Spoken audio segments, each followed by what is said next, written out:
I wanted nothing in the world more than to be a mother. Our daughter, Liat Odelia's name means, "Thank God you are mine," in a riff on the Hebrew. Jeff and I bless the heavens that she and her older brother Gavi are ours. Their births healed the Gavi and Liat-shaped holes in our hearts that echoed with hollow longing until these two kids arrived to fill that space with the exuberant chaos of their vibrant selves. They were hard to come by. It took 6 pregnancies to have our 2 children. That simple fact is what I say publicly about our fertility journey. What I have never said out loud beyond the innermost circle of family is that 5 of those pregnancies were a mixed bag of wishes fulfilled or hopes dashed. The 6th was not. I will name up front that it is uncomfortable to speak about my deepest private life in public, yet Repro Shabbat exists to assert that reproductive rights, health, and justice are Jewish values, encouraging us to speak our truths, and this is mine and Jeff's, and I thank Jeff for his support in sharing our story. Just before Rosh Hashanah in 2003, I conceived a life-threatening ectopic pregnancy. Treated with methotrexate, my outward-facing self stood on this bima, singing Avinu Malkeinu, listening to the anguished yearnings of Sarah, Hagar, and Hannah, and inwardly praying in secret terror to miscarry safely. But the day after Yom Kippur, I doubled over, resulting in emergency surgery to repair a perforating fallopian tube.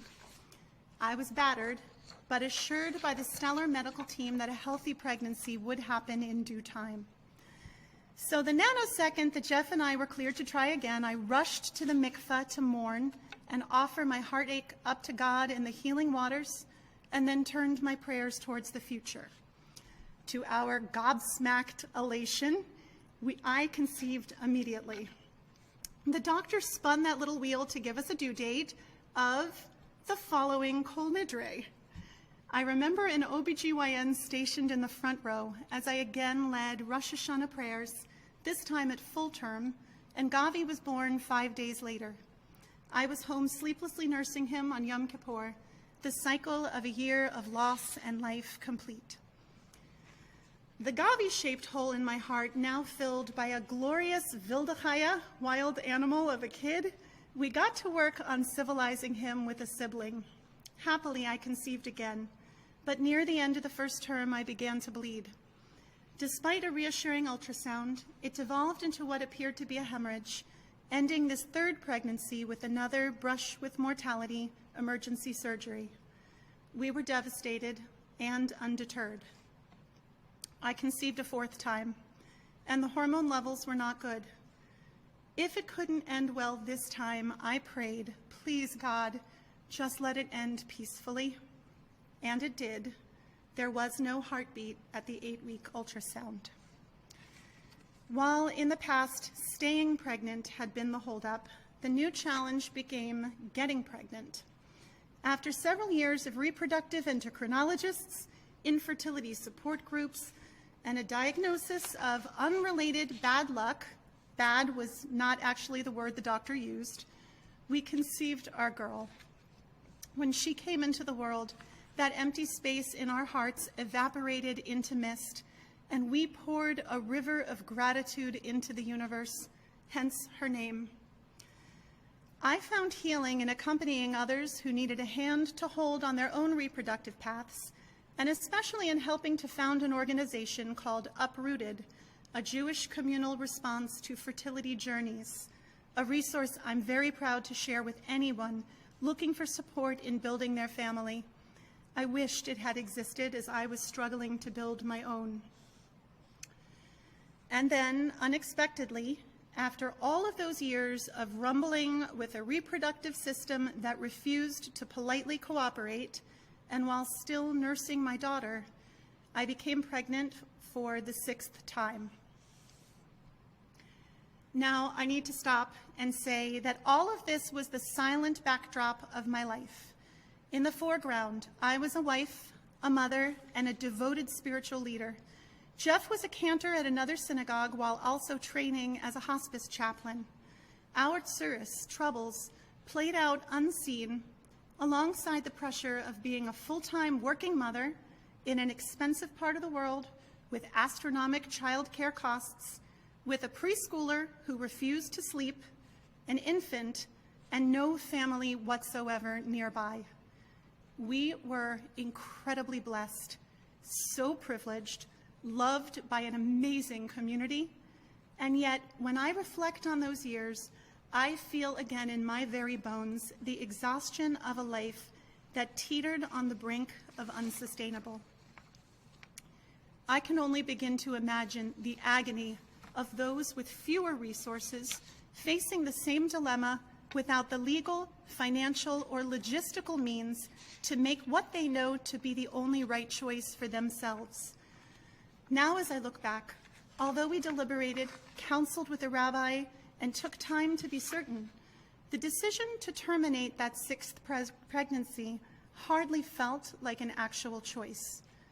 The Gavi and Liat-shaped holes in my heart were gone. There was no familiar aching space.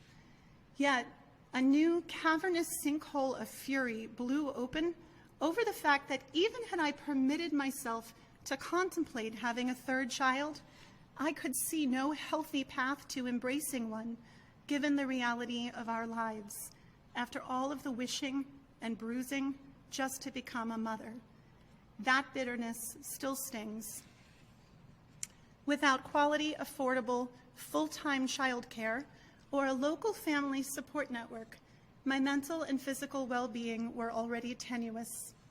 I confess that I was struggling to balance my gratifying responsibilities to my beloved TST community with being a fully present mother to my two precious children, for whom I had fought so hard.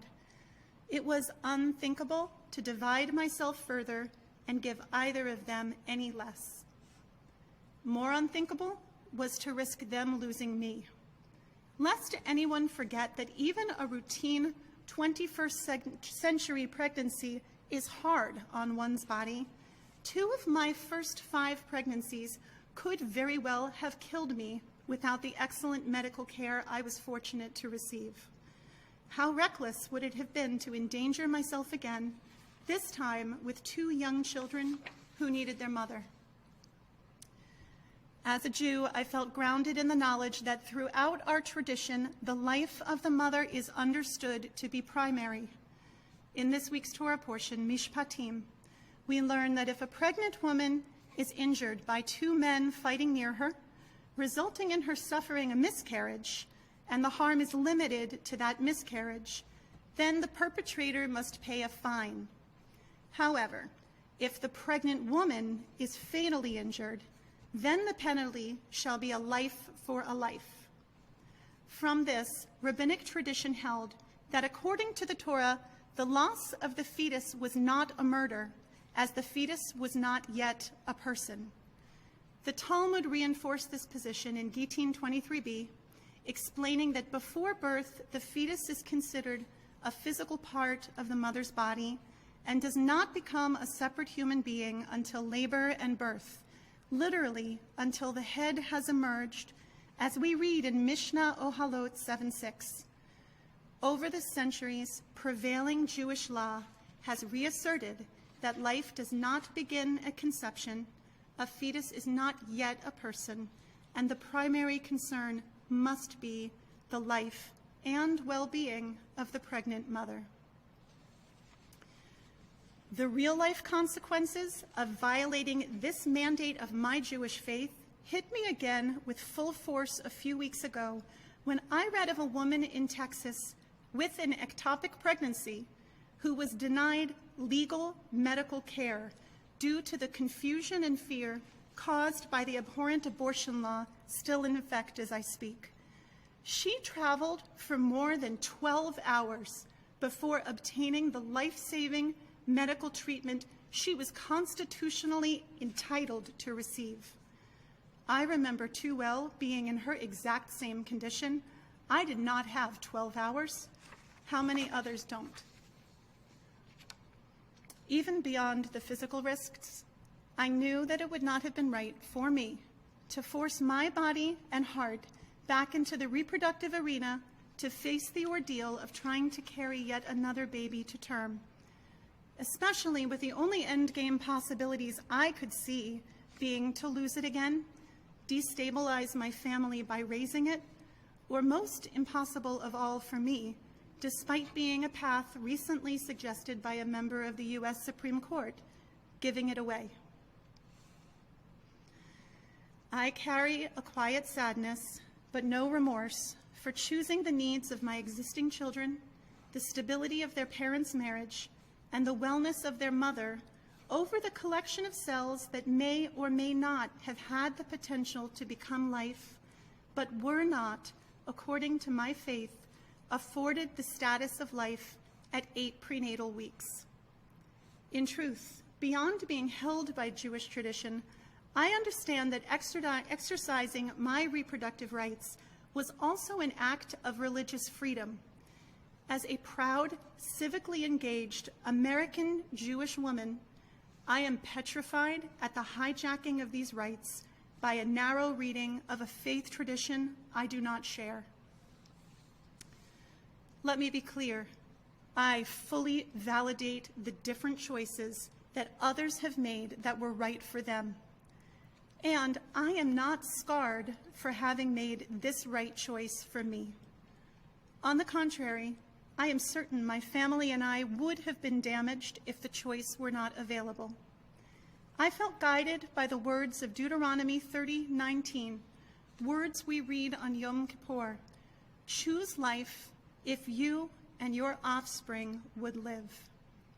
These words ring true in my soul with the confidence that our family's entire fertility journey honored this commandment, and I was embraced by Jewish tradition at every step of our path.